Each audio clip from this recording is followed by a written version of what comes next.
Each year at Hampton Roads Academy, the senior class chooses one member of the class to speak to them and for them.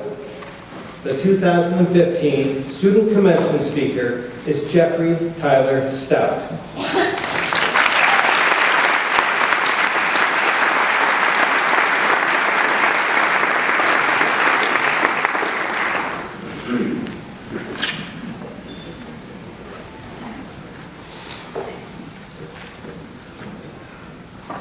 Good morning, Mr. Mertz, Board of Trustees, David Halliday, faculty, parents, family, friends, and most importantly, the class of 2015.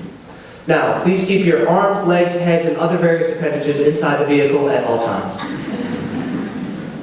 Ever since I was a little kid, I've always had a vision of speaking at a graduation. In kindergarten, none of us could really speak. In grade school, we were not much better. In 8th grade, it was Joey Rento, and now, well, I guess 4th time's the charm. When we first came together at HRA, our hormones were running high, and many of us had braces. That first day, I knew only one person, Ben Motter. He walked me around, pointing people out and describing them to me. I remember he pointed to Tyler Jones and he said, "See that kid? He'll run the CIA one day." He then pointed at Peyton and Nicole and he said, "They can swim well," which I now know to be a complete understatement. As lunch started, we went to go find the classmates to eat with. It was then that we were introduced to the merry band of misfits that we've had so many crazy memories with. As that year went on, we began to tell each other stories from 6th and 7th grade, like the time someone fell asleep in Mr. Jenkins' 6th grade science class. So we got everybody out of the room, turned off the lights, and moved the clock up. So when the student woke up, they thought it was like 7:30.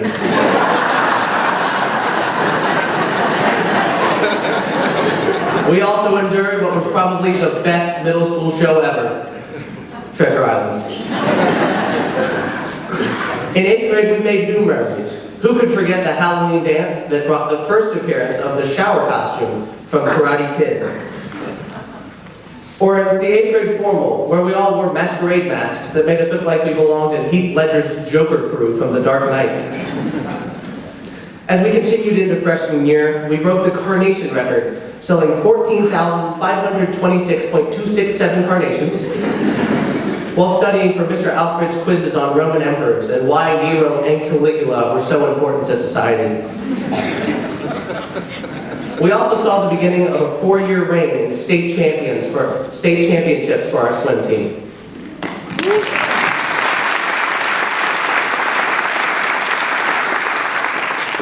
Only to be outdone by possibly the best class trip ever, as we developed teamwork and strategy skills as we shot each other with souped-up laser pointers as laser tag.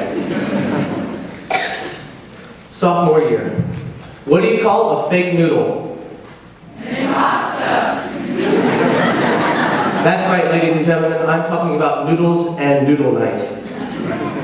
But it also brought the appearance and the symbol of social mastery, the iPhone 6.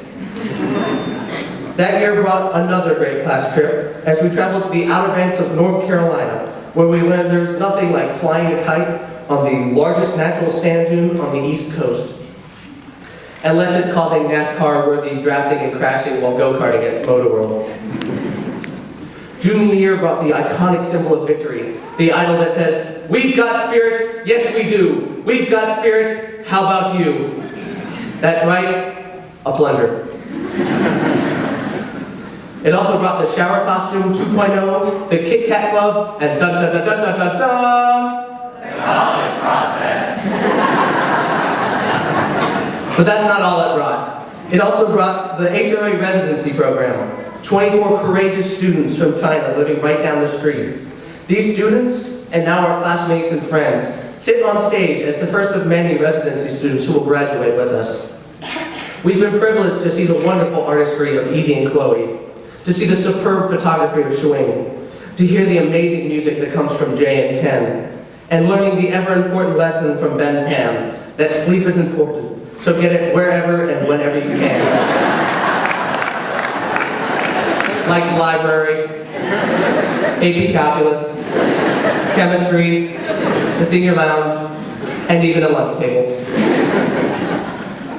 Senior year has brought a lot of fun, from mud fights and no bad vibes in the caves below cow-pie-filled fields in Bridgewater, Virginia on the senior trip, to all the athletic signings and our college acceptances. We grew closer than ever, whether it be due to elegant cakes in the lounge or sticking together through our classes and the realization that the end is near and there is light at the end of the AP exams.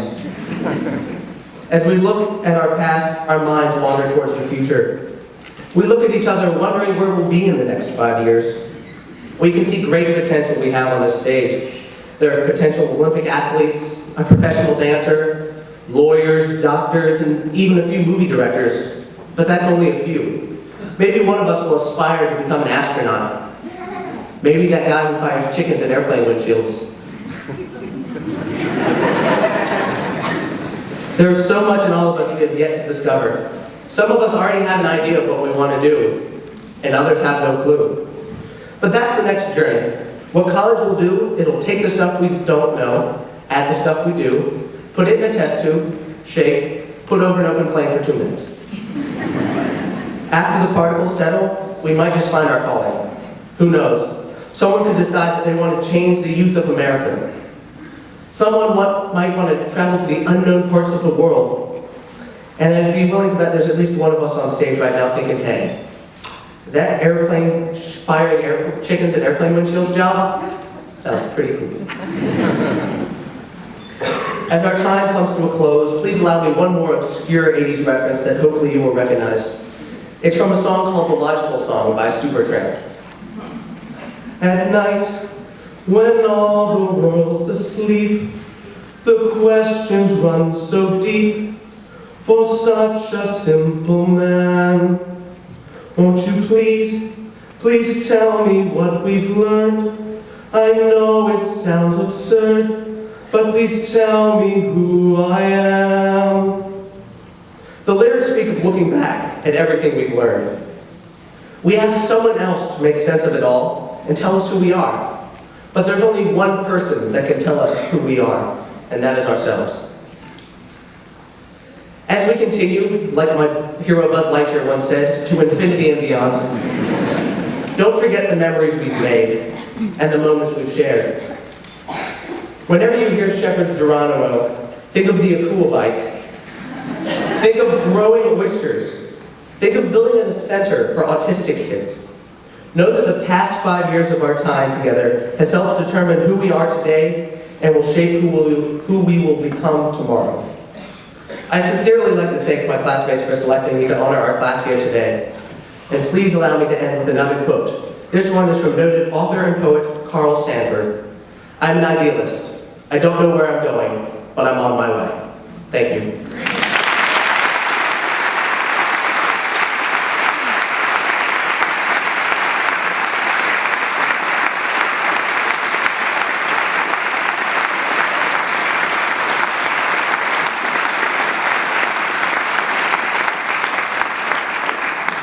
Thank you, Jeff. Please welcome